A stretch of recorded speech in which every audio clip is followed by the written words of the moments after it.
Call the roll. Yes, absolutely. Joycelyn, John, Brent, Here. Michelle, Here. Rita, Here. Ron, Yes. Yummy. Oh, I heard Yummy. Here. I'm here. Okay, thank you, Yummy. Michael, Here. Lori, Here.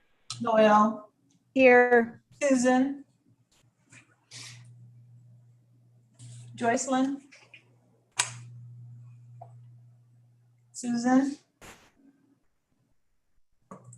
and John Laney will be absent for the meeting. Okay, thank you. We have an agenda. So the first matter is to approve the agenda for today. So entertain a motion to approve our agenda. Thank you. Second, Rita, second. Okay, it's been moved and seconded that we approve our agenda for today. So all in favor, please signify by saying aye. Aye. Aye. Aye. Aye. Aye. Any opposed? Or abstaining? Great. Next matter is to approve our consent agenda. So I'd like to entertain a motion on that. So moved. Michelle. Michelle, thank you. Second? Second. Noel. Thanks, Noel. Okay, it's been moved and seconded that we approve our consent agenda. So all in favor, please signify by saying aye. Aye. Aye. Aye. Aye. Aye. Aye. Any opposed? Or abstaining? It is passed. And let's just take a moment to look over the minutes of our last meeting of November And that's all part of the consent agenda. Okay, So- great. So the minutes and the expense reports are covered. So the preliminary business are awards and recognition. Right. So the really big award, which this actually caught us by surprise. We didn't know we were getting this. We received a Keystone Award from the Northland Chamber, the Northland ADC. It's very, Fantastic. very pretty award. And Steve, I apologize for interrupting. Dr. Wilson has joined. okay. Thank you. Thanks for letting us know, Cody. Hi, Dr. Wilson. So this is our second Keystone Award. We won a Keystone Award for Woodneath when we originally built it in 2010. And this actually recognizes the Withers branch. And with the Woodneath one, we self-nominated. This one was a complete surprise. Great. And so nice to be recognized when you're not expecting it. Congratulations to everybody.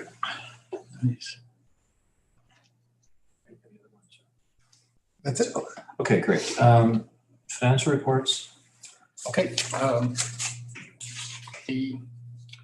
By the end of December, we have received a total amount of tax revenue, $20.6 million, which is about $2 million higher than last year.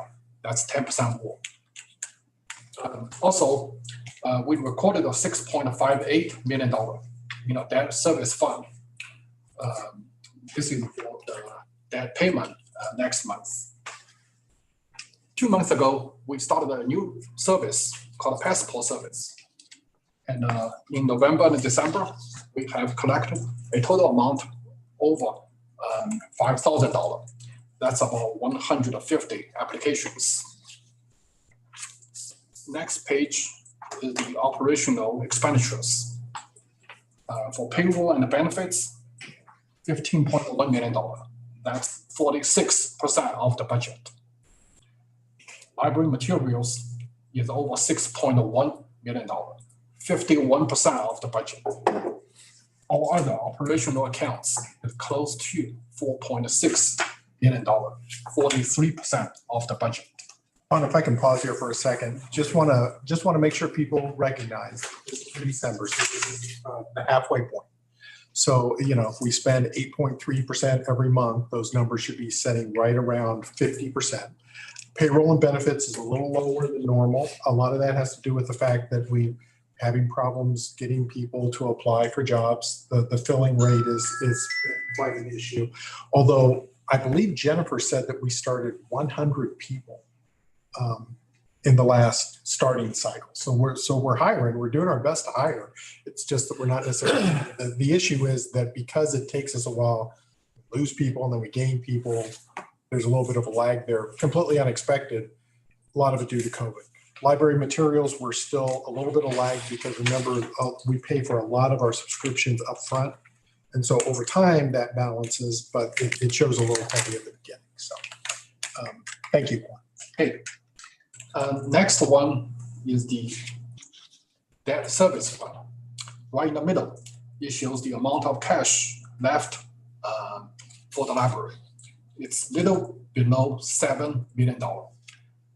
The library has received an interest payment total amount from the Texas for $3.69 million.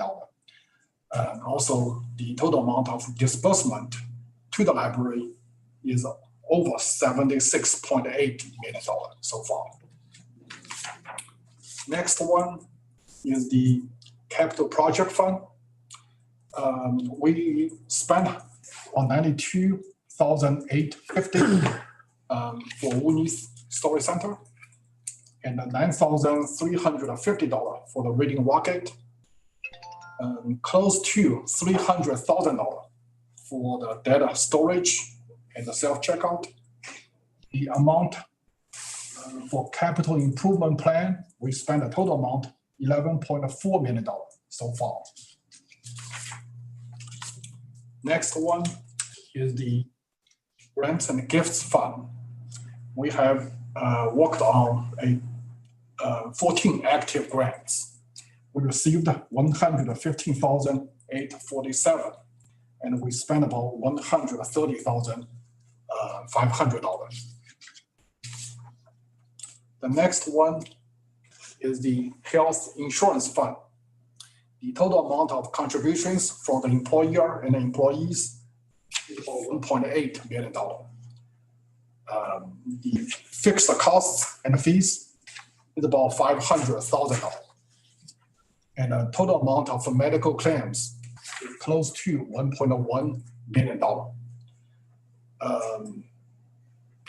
Also, we have close to $2 million cash on hand. The fund reserve balance is about $1.7 million. I did a recalculation based on the 2021 medical claims. Did a recalculation for the minimum fund reserve required, which is about $865,000. The maximum amount allowed is about $1.39 million. I will do again in June along with the final budget. The next one. I have a question. Okay. So we're over our maximum allowed. What's the practical consequence of that, or how's that treated? Or Based on it's the good news. I mean, I don't. yes, it is a good news, and based on the fund balance policy, the library board can decide either to transfer out the extra amount from the debt service fund to other funds, or we could adjust the contribution. Yeah, and as I recall, Quan, the budget does ask us to use a little bit of that reserve this year, or something, doesn't it? Yes, if you look at on the column of the budget, Mhm. you have the deficit of That's right. $465,000. Okay. So that was actually, All right. The next one is the quarterly investment summary. We have two investment accounts, one for operating fund, the other one for capital investment.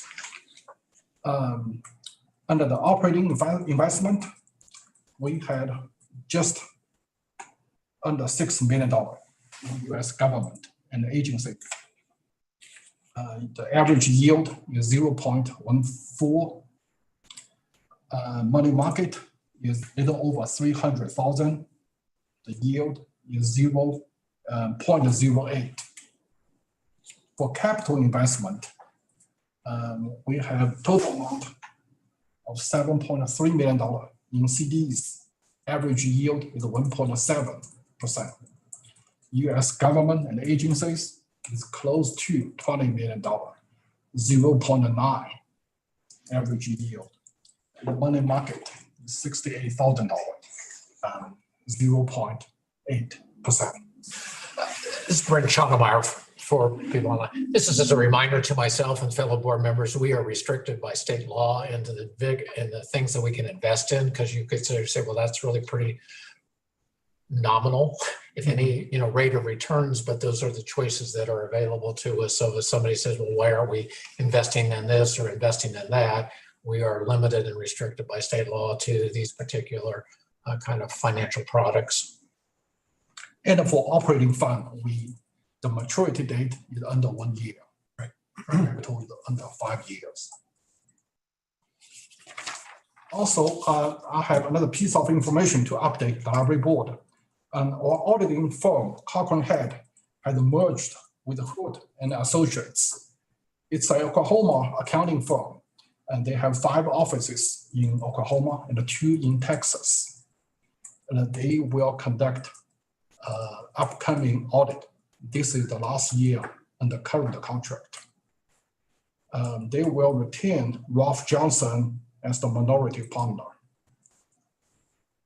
That's my report for the month. And Quan, you were able to go to a meeting, the Yes. reception and They had of the, 2 weeks ago, yes. and Michael Keenan is still, Michael Keenan is still the senior auditor in Kansas City office. Paul Hood is the new CEO for combined accounting firm.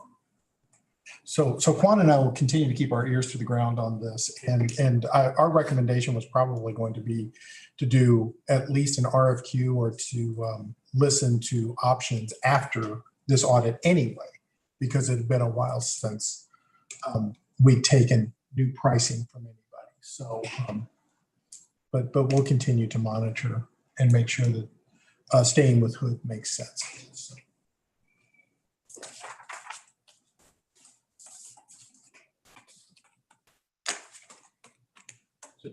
Okay, thank you, Con. Just I think a point of maybe a comfort factor. I think sometimes when firms and financial accounting services merge, if there's a larger presence in town by the takeover firm, it's a whole bunch of work for Quan to have to, because it'd be probably breaking in new auditors and new staff and everything. Fortunately, with this arrangement, Cochran Head, whatever it is now, the Hood organization, still is intact and doesn't have a larger local firm taking over. So I think that was, when I first heard about it, that's very comforting for you. breaking in new juniors and everything. Yeah. Okay. Full business, building committee. I think I'm going to try this, Michael, and see if I can Go for get it and let Steve sort of fill it. Actually, I talked to staff. I'm always kind of wary, Brent Schottenmeyer here. In 2 months, the extraordinary amount of work that happens, it can happen, and what we've really sort of seen, and frankly, we've not been together in 2 months. So happy New Year's for those I've not been with. So in no particular order, because frankly, this was the one I was anxious about, Riverside, because we had long conversations really about Riverside. And so what it is really there's a bunch of documents that need to be worked and things that need to be done. And so it's moving forward, checking the site for contamination and the normal things that you would do. But we've a lot of time and went into that on the part of our board and also on the part of Riverside. And so that's on track. So if not hearing anything is good news, then that's good news. And so that's unfolding. North Oak, maybe somebody online can give a report, or somebody in the room, is that my understanding it's heading for demolition. And so I haven't been by there, but I plan to go by there tomorrow. I was thinking about that on the way out here, but so driving by Green Hills for like every other day or so. Yeah, I don't think they've started the demolition, but my understanding is they're supposed to start it very soon. Oh, there's the trailer parked out there. I'm excited. Thank you. Thank you, Michelle. I was hoping you would, fill in what I did not know. And so anyway, so this is the second project that we had where we demolished a site, an existing library on site, and put a new one in there. So that's headed to. Jake shared with me that we had a certificate of occupancy. I did not ask whether that was, I think that's for the auditorium Probably so. For the auditorium, because we have a certificate of occupancy for the old historic properties. And so a couple of us were up there for a fund development meeting and we had a chance to sort of see it. And so that project is, the building part is nearing completion. Grain Valley, another one that the building committee worked hard on, is out for design, and we should be nearing a guaranteed maximum price coming up on that project. You've got the placemat in front of you, and if you looked at it, and Quan slide basically referenced it, we put a lot of money into the buildings, and you can see the expenditures going out, and we still have, we're able to do that because we incurred debt really around it. But there's one major project that's sort of out there of note. It's East Independence, and that's a brand new service location. And for that, our staff has been looking at potential sites. And that's sort of something we hope to work through in 2022. And there's a building committee coming up on the 27th of January. And we think that we probably will have some discussion really around that. I think that is it, unless there is somebody might have a report on the status of the Lee Summit. I think that project is fairly well along. And then I would ask Steve, just because they're delightful to see, our J.E. Dunn gives you a time lapse of a stationary camera that shows you the progress that's made during the week. And, it's kind of fun to sort of see nothing there and a building popping up, and I'm talking about the replacement for Boardwalk. And so maybe Steve can send that out. I'll send that video out to to everyone. the full board, because that's one of our largest investments in any particular branch, and from a capital standpoint. And it's a particular branch because we intend to have culinary arts there. So it's not just a library, but it's this library with this special function. And many of us have been out there on snowy days and wet days, and every day I think I've been out there, it's been a bad weather day. But the video shows some good weather days and progress is being made. So Lee Summit, I drove by there last week, and it was Wednesday or Thursday, and I was surprised it's rolling right along. So I've got good pictures on all of those. okay, So we can look at that. But the meeting that Brent was talking about, this is Steve, the meeting that Brent was talking about on the 27th, we're going to touch on almost all of those buildings, either as an information item, most likely as an information item, most likely not as a decision item. But there'll be updates on all of those, including Grain Valley, East Independence, all of that. So Cody, if we can go to the next slide, I think the next slide might be the dashboard, and then everyone's got that in front of them. It's just basically some money coming in and out, but nothing significant on this most recent update. If we go to the next one, this is the most recent pictures that we have of the Woodneath Auditorium. As you can see, all the seating is now in. Most of the furniture is in place, including the lobby furniture.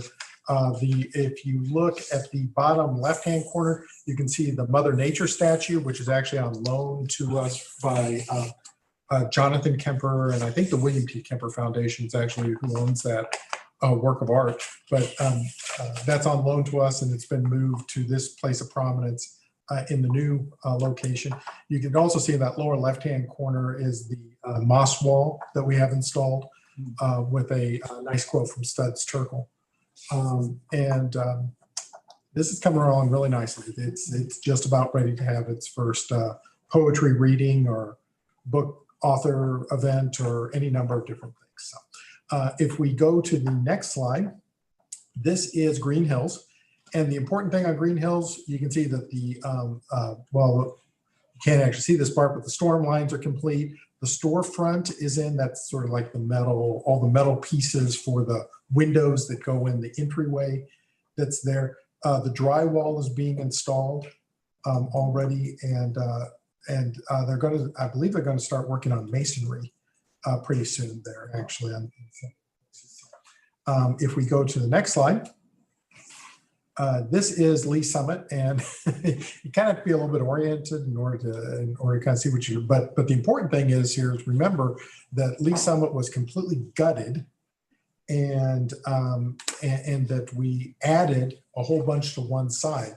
And so you can see in the upper right-hand corner, there's sort of those two,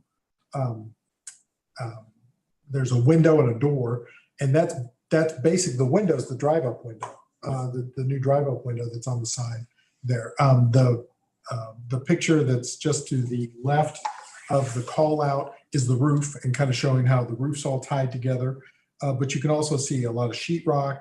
A lot of the overhead HVAC is going in place. Drywall was started this week. This is another where masonry is going to start next week here at Lee Summit. So yeah, Lee Summit, as Michael reported, moving along very nicely. I think those are our pictures. That's the last one, isn't it, Cody? Yeah. So in summary, we're at it, hard at it, and compliments to our staff and compliments to our Absolutely. professional help. And so when you hear about projects being stalled out, I mean, we seem to be running a good streak here. And I'm always overwhelmed by really what you see has happened, and when we, particularly in a 2-month period. So that's our report. Building committee members, we hope that you're able to make it there on the 27th.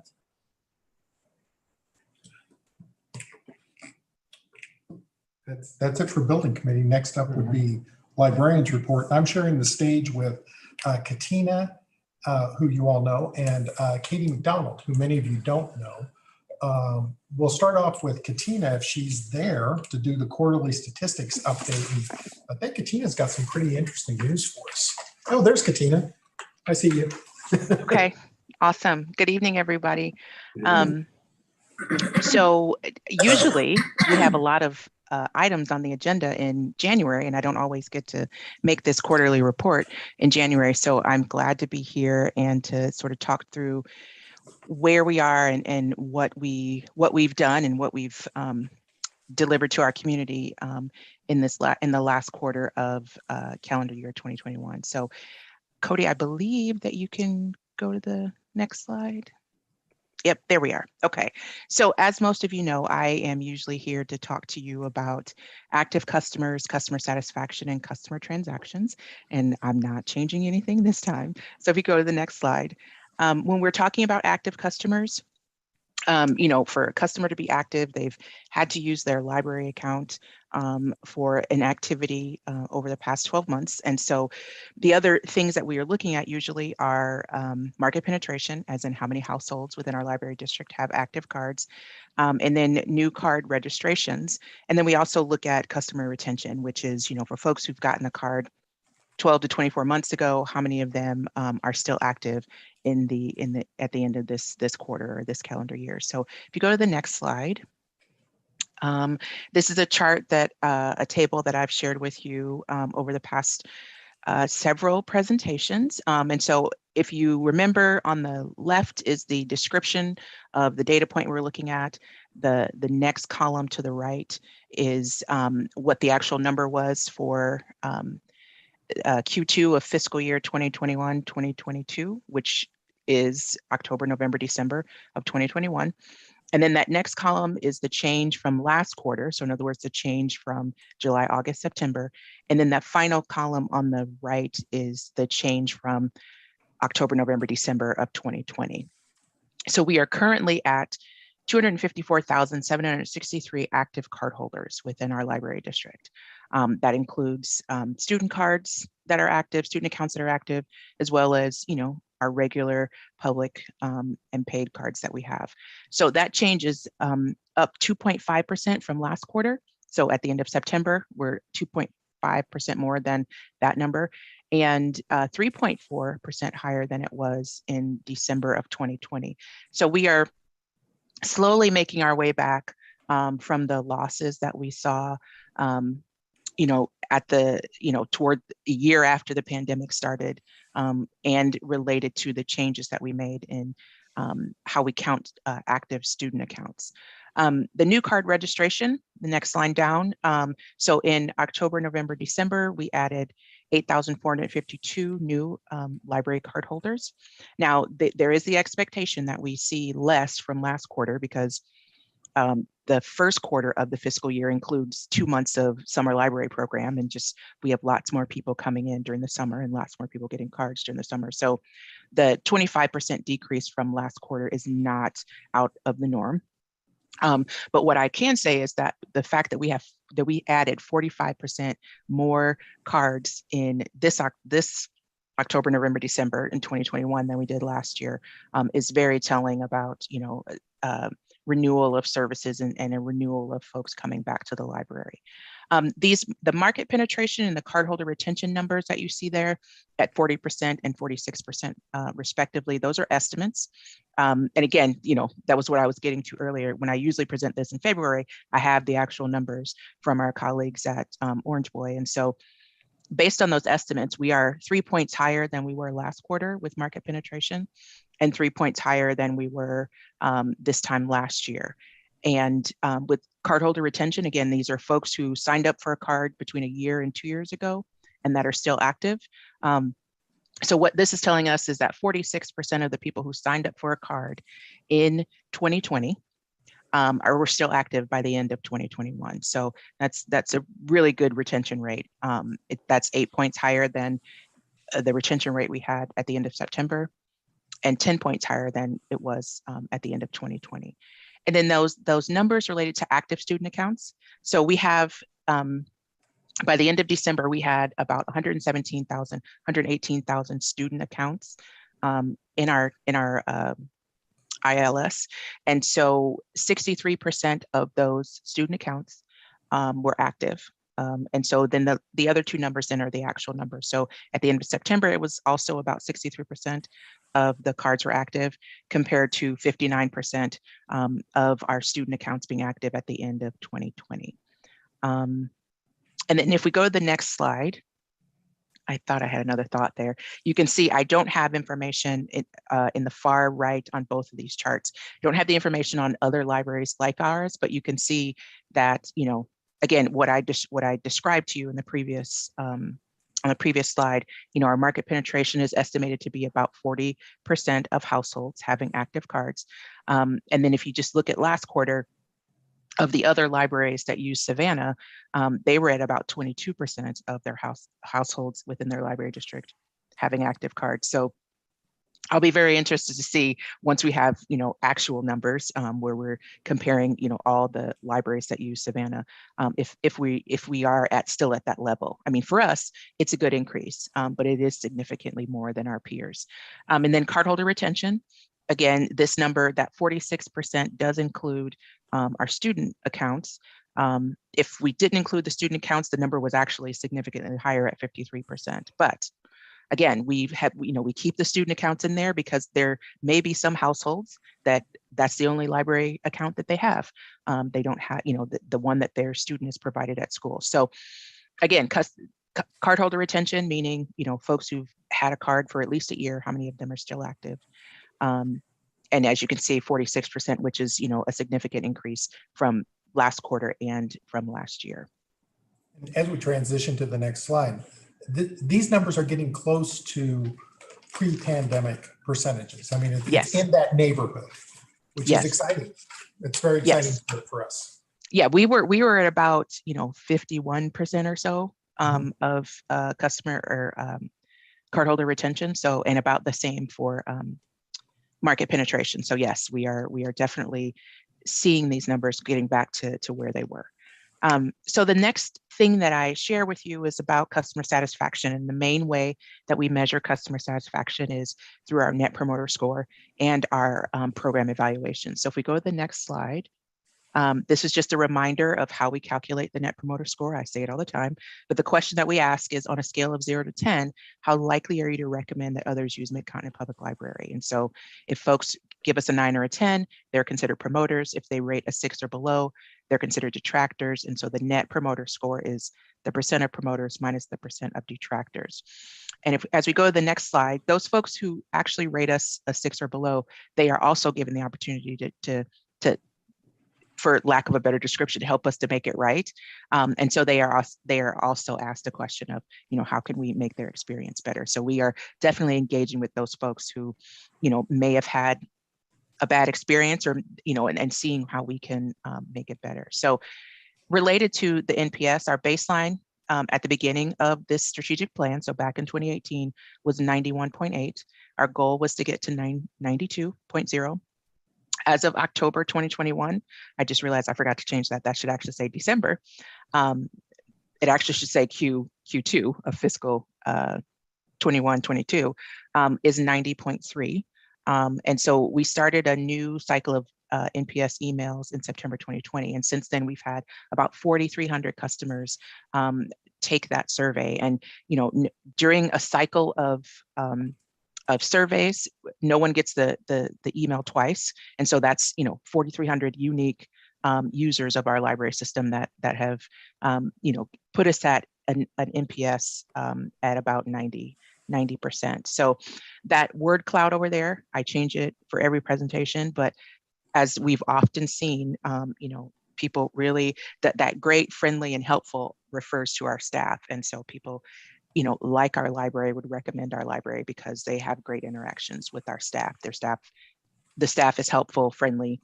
It's easy for them to use our website, to use our catalog, to order books and pick them up, that sort of thing.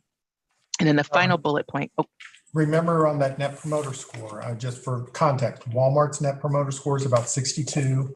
Apple's net promoter score is about 75. And we're hovering around 90. Yes, we are doing great. I've asked our friends at Orange Boy to sort of give us an idea of how other libraries net promoter score. And, it's in the mid 80s. I think, public libraries, for the people who use them and, understand what a wealth of opportunity is available to folks, they really do appreciate their libraries. So public libraries are really, do well in this type of surveying. The last point there on this slide is that 95% of customers who were surveyed after participating in a program, and these are still virtual programs that we are using the survey for, 95% of them said the program was very good or excellent. And we collected 752 program surveys last quarter. Okay, next slide. So then the final section that I share with you is related to customer transactions, how people are using our library. If we go to the next slide, this gives you the goal that we have for this fiscal year, which is 10.6 million transactions. As you can see there, last fiscal year, our goal was 9 million. We made 9.8 million. So we set a goal based on, how we were seeing, people coming back to the library and continuing to increase their use of the library. If we go to the next slide, I'm trying to keep up over here on my side. So this is also a chart that I share with you each quarter. So again, this is, our customer transaction measurements for October, November, December 2021. So you can see there that our circulation this past quarter was 2.1 million items, and that includes physical and digital circulation. And that's about 5% less than last quarter. But again, remember, last quarter had 2 months of summer library programs, so a lot more circulation transactions happening during the summer. But what is good here is that it's 31% higher than this time last year. So a significant increase in the number of physical items and digital items being utilized by our library patrons. The use of virtual resources, that is, clicks on our online resources like tutor.com or, Overdrive from our website, and then also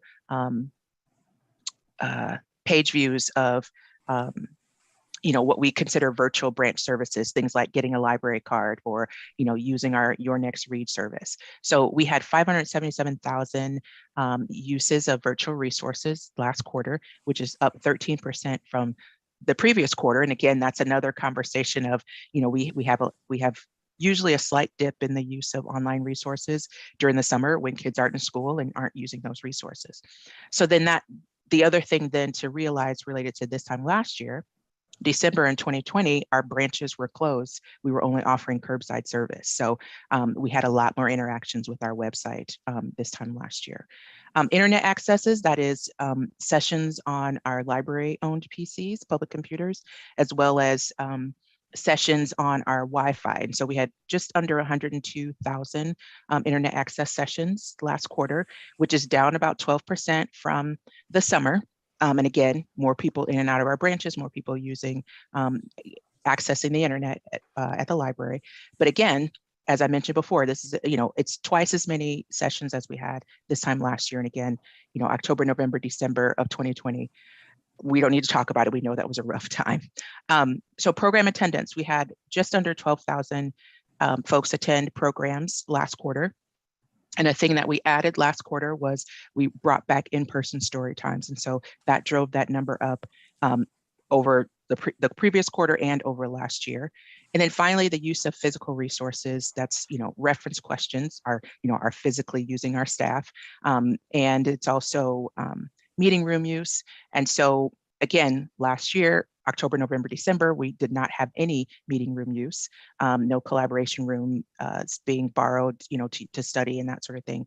So that use of physical resources is up 9% from last quarter, but up over 200% from the year before. And the other thing to consider is we also have more collaboration rooms as we are renovating and opening branches. And so that will also drive up that number. So our total transactions for October, November, December of 2021 is just under 2.9 million transactions, which again, like I said, is a little bit down from that quarter that included summer library program, but up 26% from this time last year. And I think I have 2 more slides to share with you. The next slide, did we lose a couple? We may have lost a couple of slides.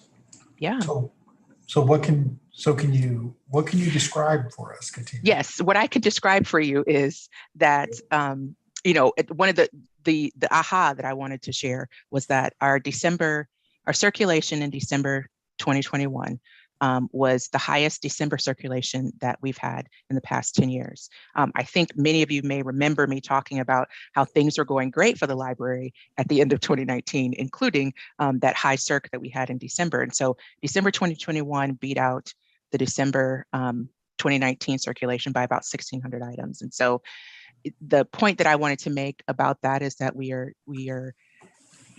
whether it's, you want to say it's weather related or anything like that, but we are definitely seeing a return, especially in the way of circulation of our library customers. I think the other point that I was going to make is, even though we're seeing positive increases in customer transactions, when we're looking pre-pandemic numbers, we still have a ways to go, especially for program attendance, which is no surprise, right? Because we are still only doing virtual programs, except for that, window that we had some in-person story times, out in the grassy areas of most of our branches, and then, a limited number in our branches that have large community rooms. But yeah, so we're still, doing the work of getting back the customers and the number of customers and the amount that our customers are using the library, but we're definitely moving in a positive direction. So that is my report.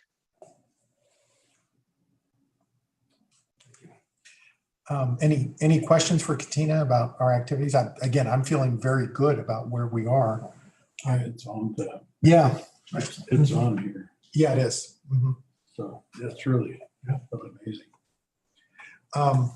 Okay, well, thank you, Katina. Thank you.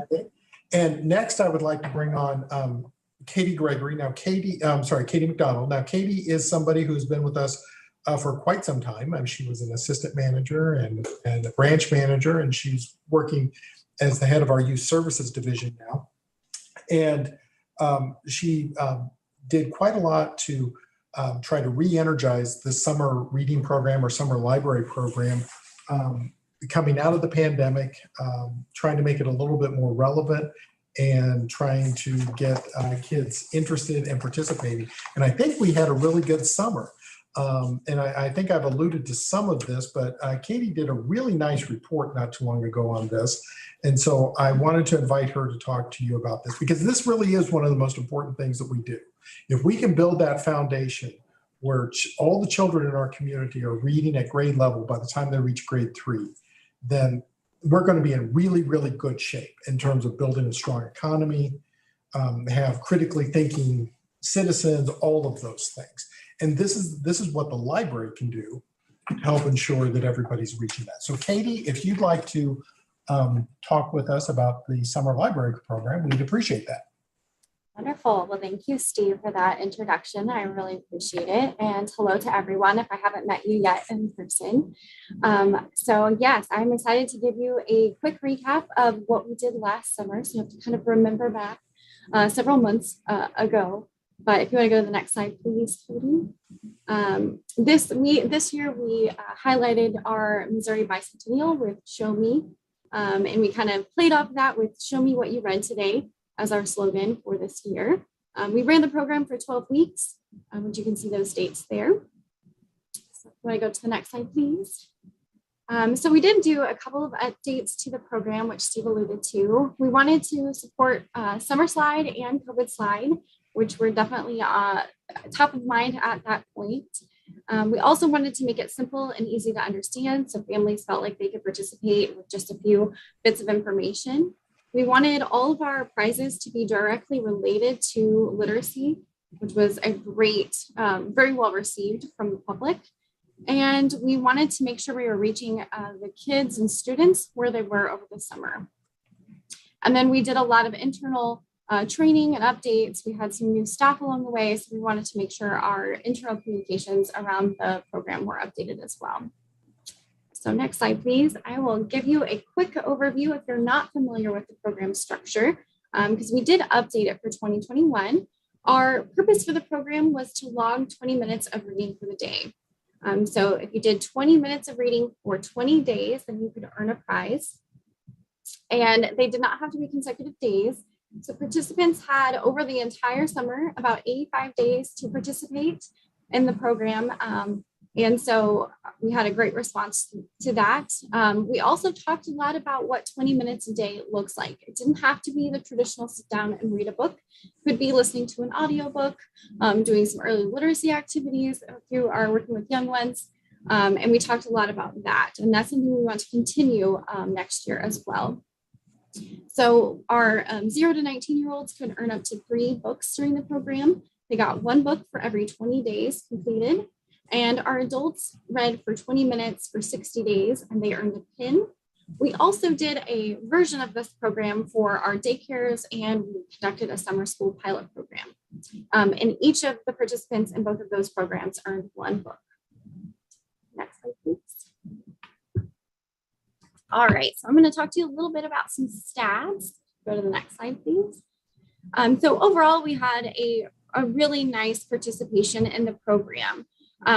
We did not quite get to where we were in 2019, but we definitely improved upon our mailing service that we provided in 2020, which is quite an adventure. So we're very grateful for how our logging panned out. We use Beanstack as a way to track those. So these are some statistics from Beanstack. And those, we are very, very pleased with the turnout given, where we were with the pandemic.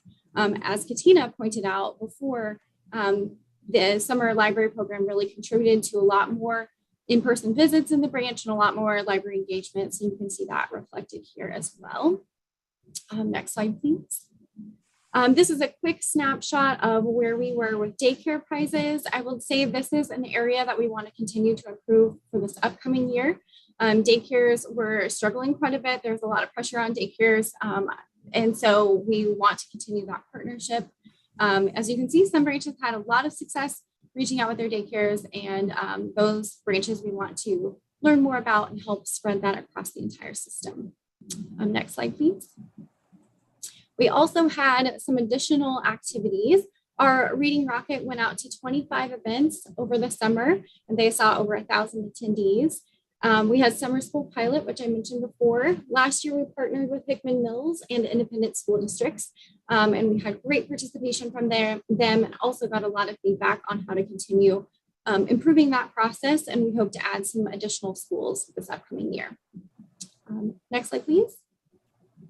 All right, so we did a customer survey. Katina helped us out a lot with this. We had over 900 participants, so I'm going to give you some information that we learned from our survey. Next slide, please. So we asked a question, which statement best describes how challenging it was to read 20 minutes a day for your child? And as you can see, most participants said it was easy to participate in 20 minutes a day. Significant amount, 28% said it was a good goal. I love this one. 5% said it got easier. So they kept going at it and it got easier as they went. 2% said it was very hard. And then we had some other responses, which are also listed there. Next slide, please. Overall, what did your child enjoy most? Free books and getting prizes. That's always top of the list for sure. It was a fun program that we enjoyed. Being able to engage with the library and staff, actually visiting the library. This one was great to hear that they're excited about being able to come back. Tracking their progress. If you were not able to see last year, we actually had a log for them. Kids that were participating color in and actually visually see their progress throughout the program, and that was very well received. Motivation to make a daily habit, and this was our core goal for the program, and spending time reading as a family. So those are wonderful things to see our families enjoy. Next slide, please. Please rate your agreement with the following statements. So 91% said that the SLP program helped their child engage with the summer reading program or reading over the summer, which was great. Again, that was a core goal to encourage families to read over the summer and keep that going. So there would be less summer slide. Activities, ideas were fun, were engaging. Maybe we didn't hit that mark quite as well. We didn't have the same activities that we usually do due somewhat to COVID, but we were able to have some offerings and maybe they weren't quite as engaging as what they were used to from the library.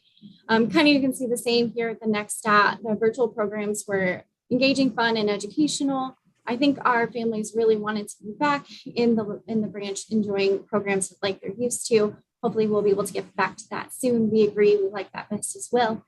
And the last one is a huge one. I definitely want you to take a look at this. Would you and your family be excited about continuing this into the fall? Are you going to keep this habit of reading into the fall? And you can see we had a huge impact on that one. I think this is probably my favorite stat from the whole summer.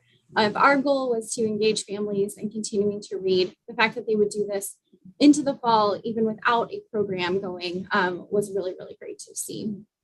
Next slide, please. And just your feel-good moment for the day.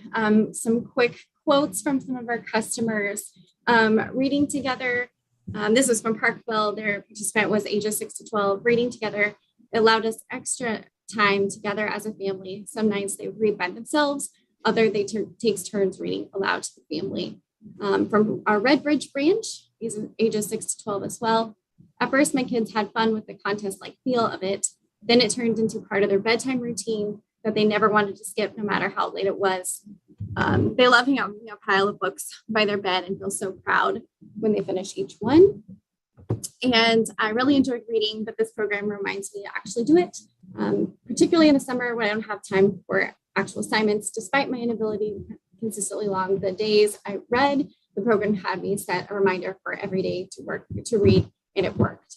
And that was from a team, which is great to see as well. We had a lot of team participants. We love that the program worked for them, motivated them as well. So I believe that is all of my slides related to our summer library program in 2021. So thank you so much for your time this evening. I really appreciate it. Well, and one of the things I want to say is that if you all aren't familiar, there is a little bit of an age issue. So if you're not used to doing things like, weight loss or yoga or something like that using your phone, most of these things I've discovered, you can log on and they try to get you to do a new personal habit using this sort of 20-minute block. And I think what we did is we inadvertently tapped into something that's culturally very familiar to a younger generation, and it paid off in terms of the comments that we got and how well it was received. I wanted, this is the first time we've really done a good presentation on the summer library program in quite a while. So certainly if you all have questions, I asked Katie to kind of go fast so you all could ask questions if you had any about them. just a comment. I know my granddaughters really, really like this. They like the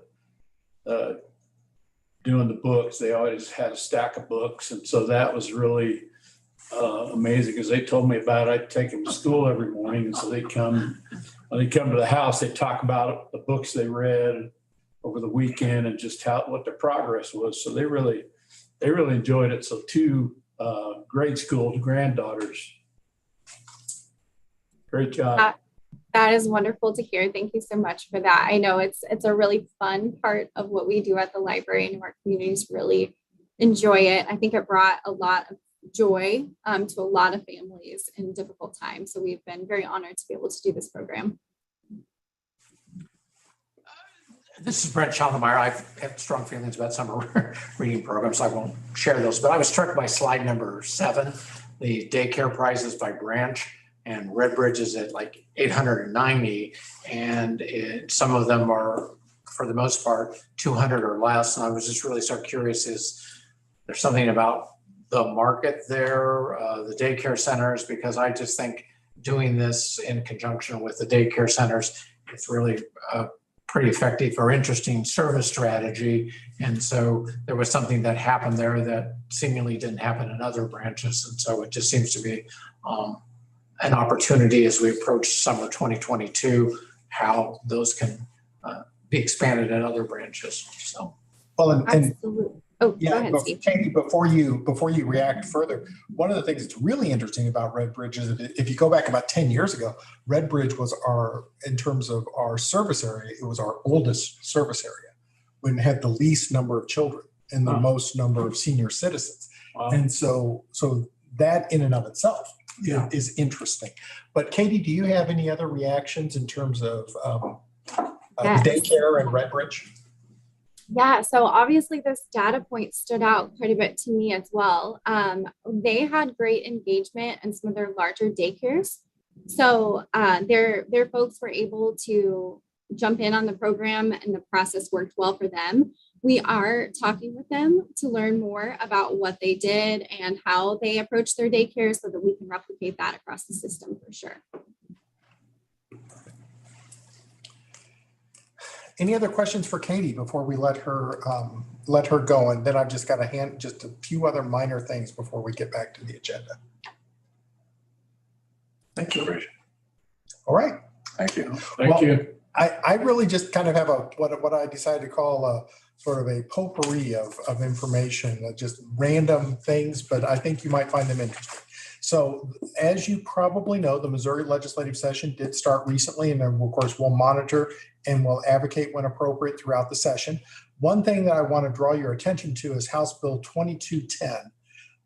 This bill 2210 is sponsored by Representative Hurlburt, who is a Northlander. Some of you may know him. And it's based on legislation which was passed in Maryland last year. And the idea is for this bill is to discourage publishers from using unfair, abusive, and deceptive trade practices when licensing e-content to public libraries. It's a very direct bill to what it is that we do. So as you might recall, a publisher can set unilateral restrictions on licensing for ebooks and e-audiobooks that cost taxpayers significantly. So for example, over a 10-year period, if we were to buy a physical book, and just say for sake of argument, the book costs $15, we'd have that book for 10 years and it would cost $15.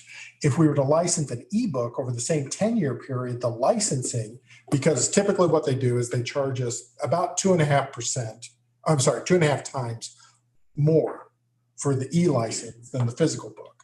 So it's going to cost us about $37, $38 for the license up front. And then they make us relicense it every 24 months. So for the same period, an ebook will cost us $180 as opposed to $15 for the physical book. We feel that this trade practice is deceptive and unfair and costs taxpayers exorbitantly. And so Representative Herbert's bill is supposed to encourage the publishers to negotiate in good faith and help libraries get the most out of their tax dollars. So that's the goal. It was supposed to have a hearing tonight. And in fact, Jim Staley was going to go down and testify while I was here. and he's still going to do that. He will testify when it has its hearing. But if you feel so inclined, want to hear more about this, want to encourage a Senate sponsor. We don't have a Senate side sponsor on this so far. So please let me know. What was the number of that bill again? It is, it's House Bill 2210, 2210. Yeah. He's your rep. Josh. Quan talked a little bit about passport service. I just wanted to talk just a little bit more about this, that we did 95 applications, which is about $3,300 in commission. What's ended up happening is if you've had to try to actually get a passport, you've discovered that the post offices aren't doing them nearly as much as they used to, if at all. What we discovered is that this is something that library staff are very keen to do. I mean, we're detail-oriented people. We're very good at helping people fill out these forms. We get a small commission when we help people do this, and it helps people have the documents that they need to participate in everyday life, to fly places and things like that. One, in terms of context, these 95 applications that we're doing, $3,300 in commission, that is more than we got from our copy machines. So we're actually making more in passport commission than we're making from photocopiers right now.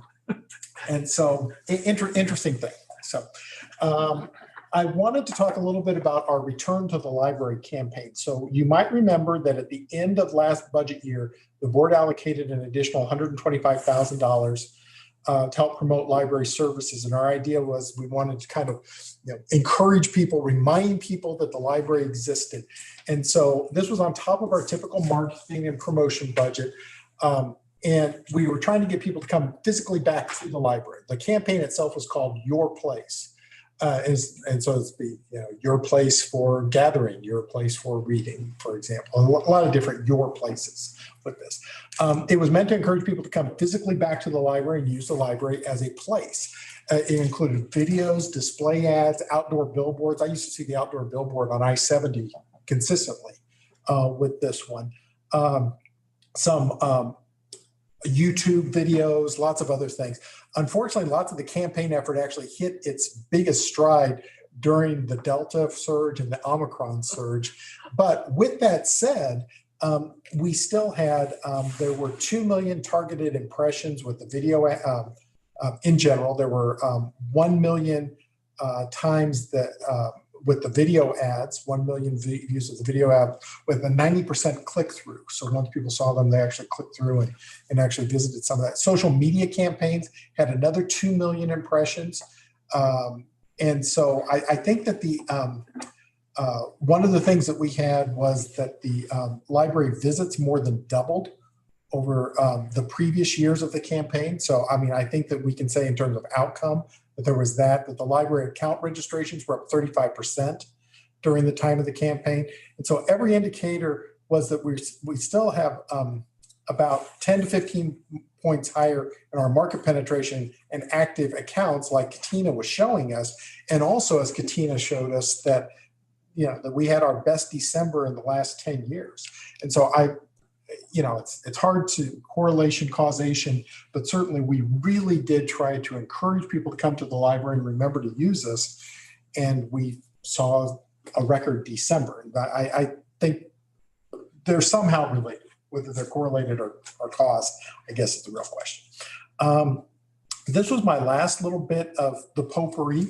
That Mid-Continent Public Library had 3.8 million digital circulations from our primary e-content provider for the year of 2021.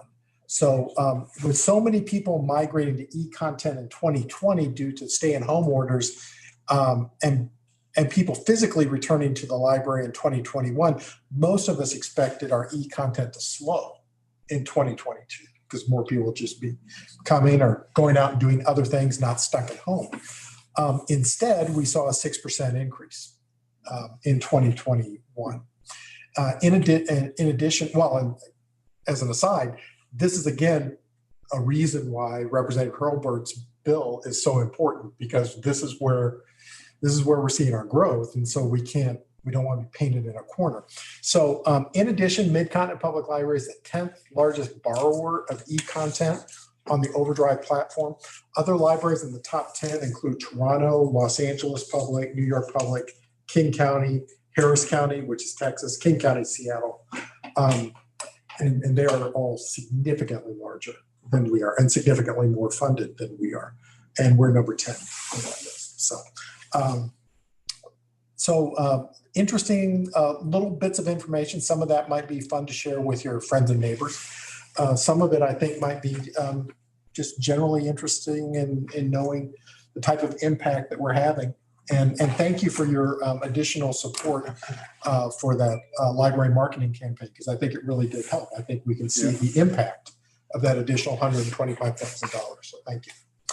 That's all I have. So. Are there any visitors on Zoom or anybody? No, we don't have any visitors that I can. They has to be. Right, and you had no comment, nothing received. Okay. And is there a need to go into closed session? No, we put just in case of just for full disclosure, we put the closed session on here in case the legal situation that we were talking about came up, but there's been no update on that. So Just to follow up, is a question about the what you mentioned before about Representative Hurlburt's issue. Yes. Is that old McMillan issue that Yes. from 2 years ago? Yes. Okay. Yes. Yeah. And yeah, each one of those publishers kind of has their own flavor in how they do it. One of them, I believe it was Macmillan that was going to give us one copy for all 830,000 of our customers to use. They were going to license one copy. So this is why we feel this is deceptive and unfair. Absolutely. Yes. Okay, announcements. The big announcements that I have, you've got your calendar. Brent already talked a little bit about this, but building committee on the 27th of this month, got a finance and audit committee meeting on the 3rd. And I think we were going to meet and talk about a few things, but we'll keep you posted on that. Personnel committee on the 9th of February, definitely will be doing that.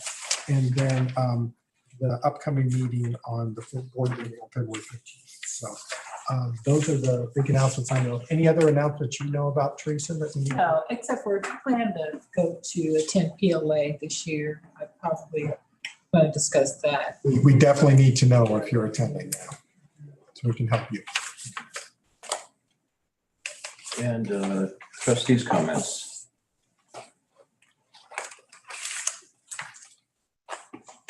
Hey, Steve, this is Lori Lemunion. I just had a quick question. You were saying that you had the passport, the passport piece that was making money. I just wonder if you've looked into any other things like there's an I-9 certification or like fingerprinting that's on a little machine. Yes. And yes. I know right now, like around the city, there are like very few places that have something like that. And so if they're going to, it's like a little machine that you put in there and then somebody logs in and they do that. I wonder if like a piece of that to go with the passports, if we could look into maybe hosting those as well, because I know I've heard personally, I know that I had to drive about 35 miles to find a place that did that I-9 certification, and it took like seconds at the place, but it'd be really nice to have those at the library. Yeah, I know exactly what you're talking about. My friend in Chillicothe and a couple of other libraries are doing that, and they do it for a number of different things, not just for the I-9s like you're talking about, but also for mandatory background checks for childcare and things like that.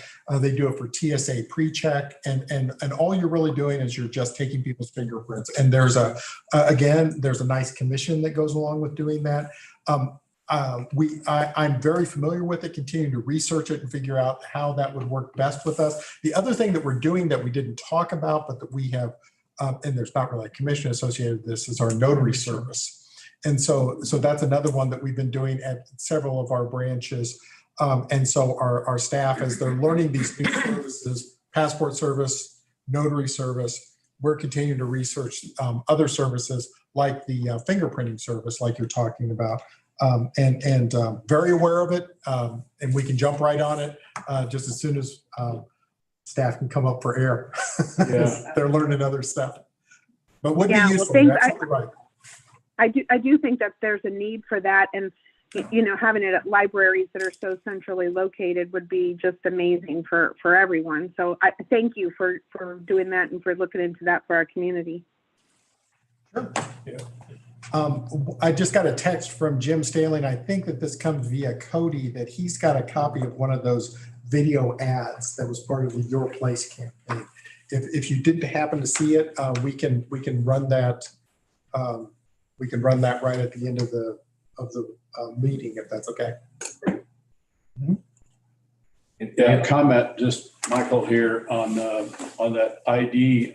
We've done those at Platte City a number of times at City Hall for child ID. Mm-hmm. And those are really, I mean, the impact and the number of people that came, we had lines out the door, and we were just doing it for like just a one-day event kind of thing as part of an overall celebration in the city. And so we took over pretty much the whole building at City Hall. They gave us the room. And so I was in there helping do that, and done it on 2 or 3 occasions. So that's a really, really great idea. It's a great service as well. So, and if you couple that with passports and all the other things you're talking about, it all ties into that second strategic package. direction. It really is, and it's a community service too. So yeah, providing the opportunities for people to be able to participate in their community and their economy.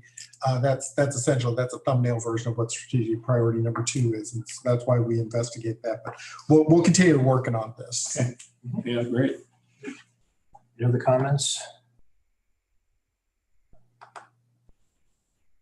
I just had a couple of comments. One I'd like to do is cover some points that we talked about way before the holiday season, and just rehash some old matters. I just want to make sure that since we changed the time for the meetings, that it works out for everybody. And of course, if anybody still has a difficulty with this time, by all means, please share that. But it appears as though we're doing comfortably for everybody. And also asked if anybody has any preference for the committees because you have a particular interest or experience.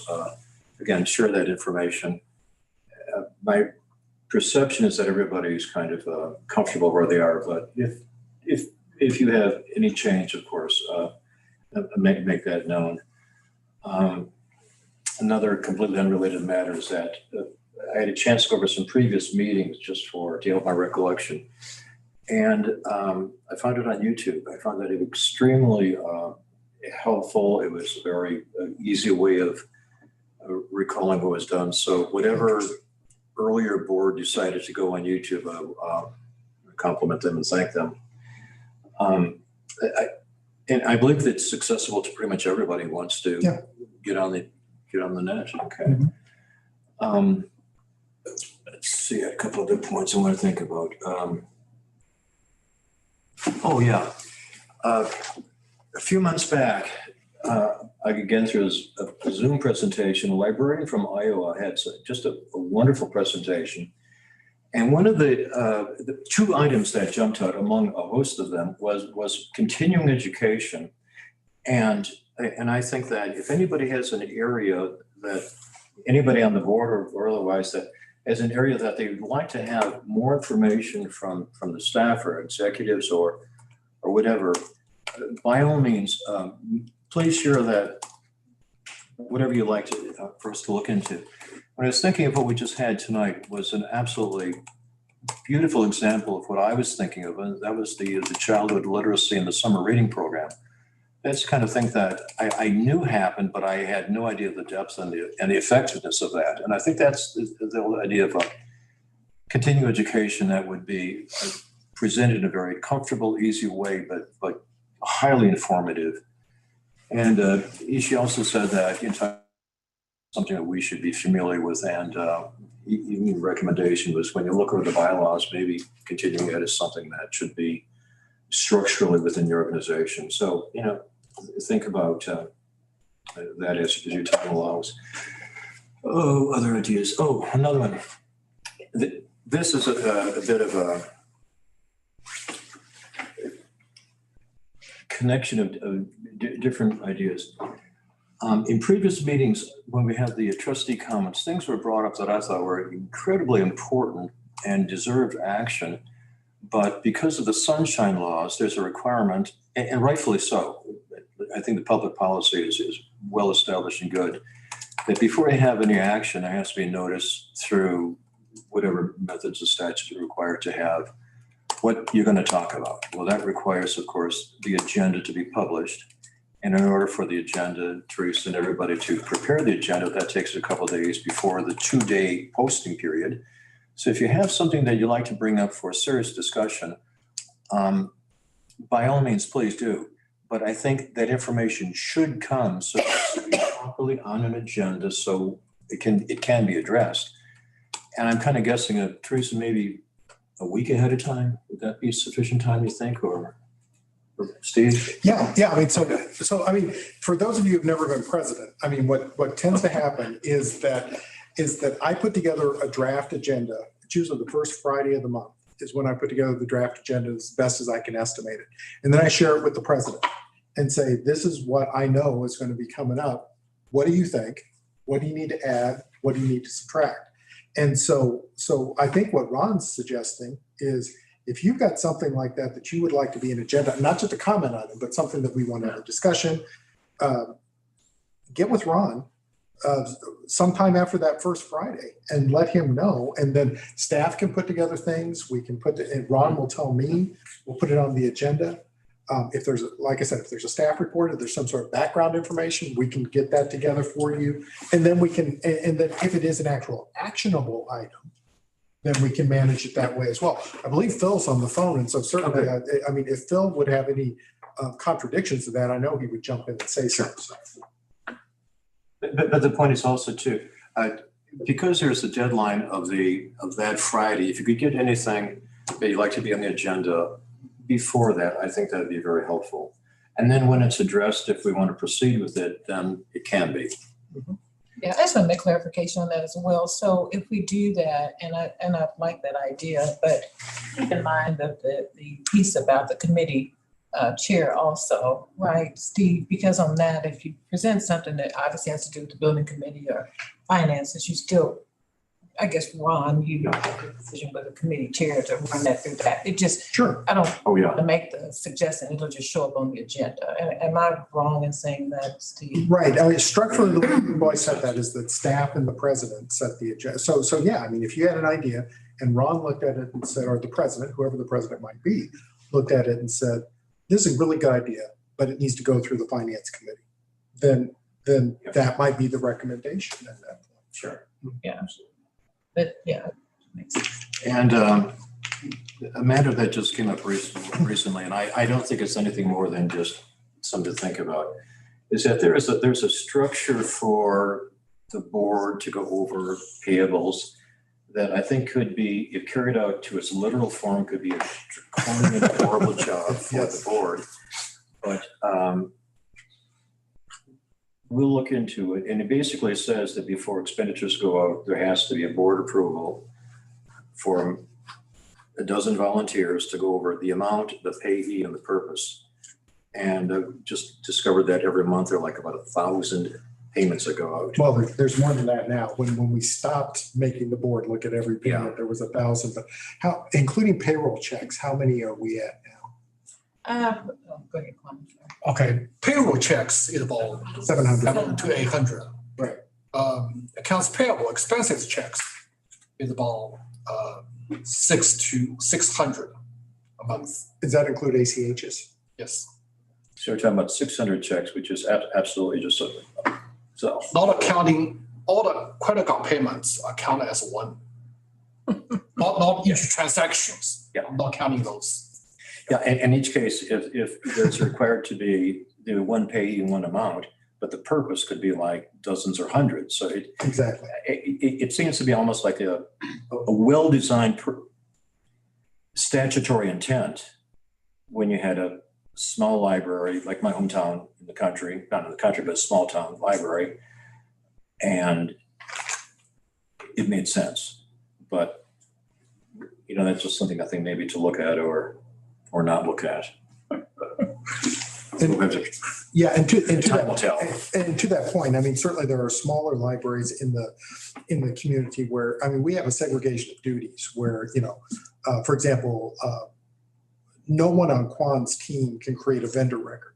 Somebody like the staff who order something have to send out a form that says, we are going to pay this because we don't want Quan to create a vendor record for Q, Fong Enterprises and start writing checks to himself, right? And so that's that segregation of duties. That was a hypothetical. That was a hypothetical. Well, that was a hypothetical. Because that exists on YouTube now. That's why we hire more than one person in the department. Yes, well, and that's the thing is that because of how we're set up, we have that segregation. Now, in a smaller library, like Ron's talking about, where you might only have one professional and a half-time person, you have to segregate those duties somehow.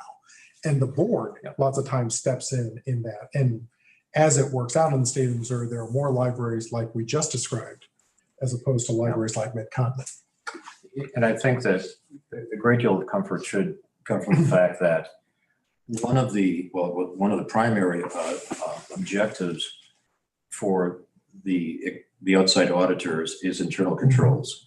And obviously we can make clean reports or, unqualified opinions forever. So that is a very comforting factor. Any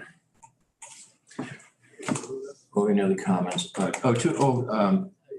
found out this afternoon, we're up to our 12. Platte County just a point. We know that Charlotte has a remaining period. And Platte County appointed an alumnus of the board, Gordon Cook, for that period. And the last comment is just purely whatever. We now are having the meetings into would typically be the dinner or evening hour or something like that. And some organizations have something very like a veggie tray or something like that. If anybody's interested in that, maybe it's something we can look at just as an inducement to not leave too soon. But all in all, I would very much appreciate anybody, if you have any spare moments, to think of the continuing education idea. There's an absolute treasure of activities and functions being done as we talked tonight for the kids' literacy. And just jumping on what Steve said, I think that I work with an organization who's a volunteer work where you have kids who are unfortunately deprived of a lot of that opportunity. And the implications of kids being denied that it's heartbreaking. So not only a great deal is done, economically and socially and culturally, but just for the integral dignity of the person to be able to access information through literature is something we do. So who's next on comments? This is Michelle. Yeah. This is just genuinely, I don't know this answer, so I'm going to ask it. As I'm still waffling on if I'm going to Portland or not for PLA, I think that I'm genuinely concerned about the crime rates that are there, and that we're sending, I know this is a conference, PLA is one that we send a lot of people to. And I have family that lives in that area that genuinely doesn't want to go downtown. They are genuinely concerned for their safety. And I figure they live there and they know it. They know better than I do what's going on there. And it's a legal question in a sense, I guess, is what is our liability or responsibility if we are sending a decent sized number of people to this conference and something happens and they're there because of us? And if you're not familiar with the crime rates and the things that are going on in Portland, it's a pretty easy find. And it's something that's been weighing heavily on my mind. In terms of liability, I can talk a little bit to this, is that while we encourage people to attend national conferences, they are never required to attend a conference. That being the case, I think it's probably going to change our liability quite a lot. If you actually say you will go, that's one thing. If you Right. say you may go and people choose not to for whatever reason, because they don't want to get on an airplane, they don't like being in Pacific time, whatever their reason. No, I get that. ramifications. I'm more genuine. I've got to be honest. I'm not worried about the airplane. I'm not worried about any of that. Yeah. I want people to go into this conference with their eyes wide open because bad things are happening downtown in Portland. Well, I think my point is that if somebody came to us and said, I realize I'm on the rotation, but I don't feel safe going, we would say, we understand. And they wouldn't have to go, and there would be no negative performance situation associated with them. Okay. If someone did go, then they're on the clock. I mean, it's like if something happened to you at Boardwalk or happened to you at North Independence. And so is my understanding. Okay. This is Phil. Phil, please weigh in. I think you're right.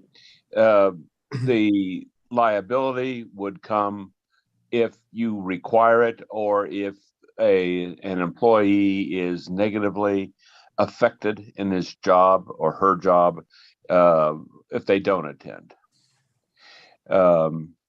Okay, but if they go on their own free will and something happens, and I pray that nothing happens. I know some of the things that I'm reading and hearing, and I mean, it's just a genuine concern of mine in the world today. Well, I understand, but that is a decision to be made by the employee involved, and that information is publicly available. So it's not a major concern. If someone is injured while attending a function, that probably, I'd have to sit down and think about it a little bit more. That is probably covered by your workers' compensation plan. If someone, on the other hand, is injured while they are on their free time and they're wandering around the city, would be the same thing as if they were injured while wandering around downtown Independence or downtown Kansas City. That's more of what I was looking for. Yeah. Okay, that's more of what I was looking for. Okay. Perfect. Thank you. Mm-hmm. Thank you, Phil. Any other comments?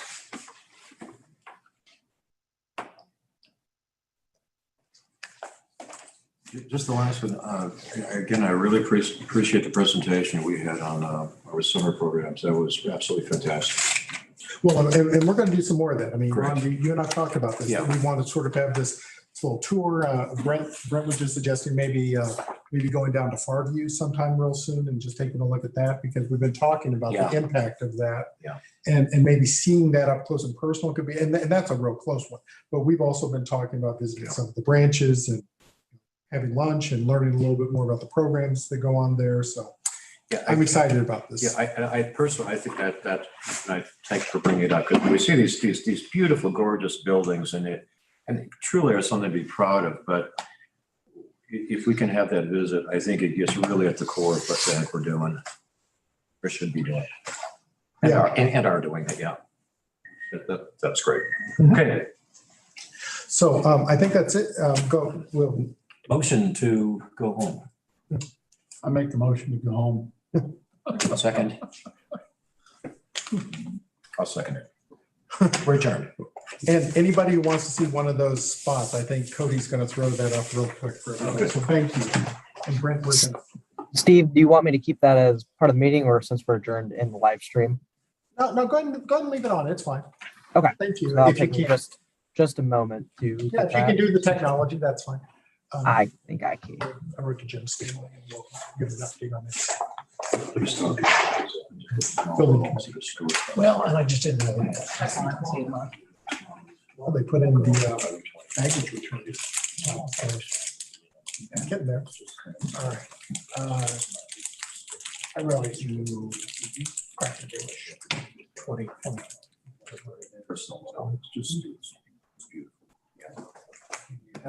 And I think it's going to be helpful to colleagues. Absolutely. They're very.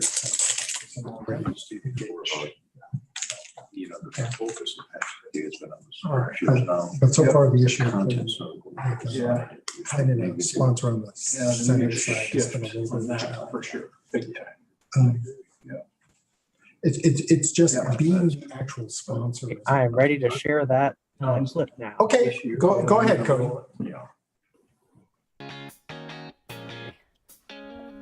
For study dates. How's it going? Oh. For big discoveries.